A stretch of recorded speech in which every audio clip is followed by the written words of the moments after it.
2005 पासून जाहीर केलेल्या आत्मसमर्पण योजनेमुळे तसेच हिंसाचाराच्या जीवनाला कंटाळून वरिष्ठ माओवाद्यांसह अनेक जहाल माओवाद्यांनी आजपर्यंत पोलिसांसमोर आत्मसमर्पण केलेले आहे। त्याचबरोबर आत्मसमर्पित माओवाद्यांचे पोलीस दलाने पुनर्वसन घडवून आणल्यामुळे आजपर्यंत एकूण 695 माओवाद्यांनी गडचिरोली पोलीस दलासमोर आत्मसमर्पण केले आहे। 3 फेब्रुवारी 2025 रोजी एक DVCM, एक ACM दर्जाच्या वरिष्ठ माओवाद्यासह 2 सदस्य अशा एकूण 4 जहाल माओवादी अशोक पोचा सडमेक उर्फ बालम्मा उर्फ चंद्रशेखर, DVCM टेक्निकल टीम, वय वर्ष 63, राहणार अर्कापल्ली, तालुका अहेरी, जिल्हा गडचिरोली, वनिता दोहे झोरे, ACM टेक्निकल टीम, वय वर्ष 54, राहणार कोरनार, तालुका एटापल्ली, जिल्हा गडचिरोली, साधुलिंगू मोदा उर्फ शैलेश उर्फ समीर, प्लाटून 32 सदस्य, वय वर्ष 30, राहणार तुमरकोडी, तालुका भामरागड, जिल्हा गडचिरोली व मुन्नीपोदिया कोरसा, पार्टी सदस्य, वय वर्ष 25, राहणार सिलिगेर, तालुका कोडा, जिल्हा सुकमा, छत्तीसगड यांनी गडचिरोली पोलीस व CRPF समोर आत्मसमर्पण केले। आत्मसमर्पित होण्याची कारणे: गडचिरोली पोलिसांच्या सततच्या गस्तीमुळे जंगलात फिरणे कठीण झाले होते। नक्षल दलामध्ये अहोरात्र भटकंतीचे जीवन असल्यामुळे स्वतःच्या आरोग्यविषयक समस्या उद्भवल्यास त्याकडे काळजीपूर्वक लक्ष दिले जात नाही। चकमकी दरम्यान पुरुष माओवादी पळून जाण्यात यशस्वी होतात, मात्र महिला यात ठार मारल्या जातात। खबरी असल्याच्या फक्त संशयावरून बांधवांना ठार मारायला सांगतात। माओवादी दलामधील ज्येष्ठ माओवाद्यांकडून स्त्रियांना भेदभावजनक वागणूक दिली जाते।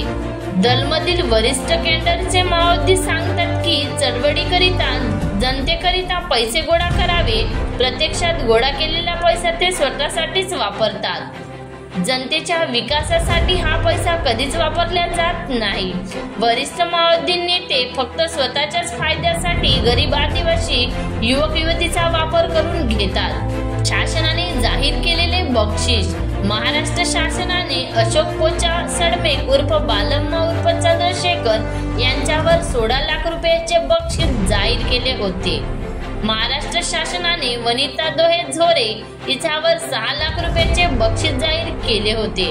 महाराष्ट्र शासनाने साधुलिंगू मोदा उर्फ शैलेश उर्फ समीर यांच्यावर 4 लाख रुपयाचे बक्षीस जाहीर केले होते।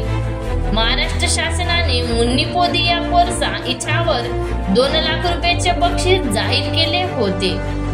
आत्मसमर्पणानंतर शासनाकडून मिळणारे बक्षीस: आत्मसमर्पणानंतर पुनर्वसनाकरिता केंद्र व राज्य शासनाकडून श्यामला अशोक पोचा सडमेक उर्फ बालम्मा उर्फ चंद्रशेखर याला एकूण 8.5 लाख रुपये बक्षीस जाहीर केले आहे।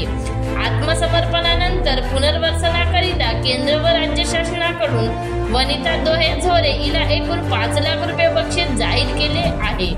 आत्मसमर्पणानंतर पुनर्वसनाकरिता केंद्र व राज्य शासनाकडून साधुलिंगू मोदा उर्फ शैलेश उर्फ समीर याला एकूण 5 लाख रुपयाचे बक्षीस जाहीर केले आहे। आत्मसमर्पणानंतर पुनर्वसनाकरिता केंद्र व राज्य शासनाकडून काजल मुन्नी पोदिया कोरसा हिला एकूण 4.5 लाख रुपये बक्षीस जाहीर केले आहे। आत्मसमर्पणानंतर पुनर्वसनाकरिता राज्य शासनाकडून पती पत्नी असलेले नक्षल सदस्य यांनी आत्मसमर्पण केल्यास एकत्रित अतिरिक्त मदत म्हणून 1.5 लाख रुपये बक्षीस जाहीर केले आहे। अशोक पोचा सडमेक उर्फ बालम्मा उर्फ चंद्रशेखर व त्याची पत्नी वनिता दोहे झोरे यांना एकूण 15 लाख रुपये तसेच साधुलिंगू मोदा उर्फ शैलेश उर्फ समीर व त्याची पत्नी मुन्नीपोदिया कोरसा यांना एकूण 11 लाख रुपये पुनर्वसनाकरिता बक्षीस म्हणून मिळणार आहे। आत्मसमर्पणानंतर पुनर्वसनाकरिता केंद्र व राज्य शासनाकडून गटाने आत्मसमर्पण केल्यास एकत्रित मदत म्हणून एकूण 4 लाख रुपये बक्षीस जाहीर केले आहे। गडचिरोली पोलीस दलाने अतिशय प्रभावीपणे माओवाद्याविरोधी अभियान राबविल्यामुळे तसेच शासनाने माओवाद्यांना आत्मसमर्पणाची सुवर्ण संधी उपलब्ध करून दिल्याने सन्मानाने जीवन जगण्यासाठी सन 2022 ते आतापर्यंत एकूण 50 जाल माओवाद्यांनी आत्मसमर्पण केले आहे। तसेच 2025 साली आतापर्यंत एकूण 17 माओवाद्यांनी आत्मसमर्पण केले।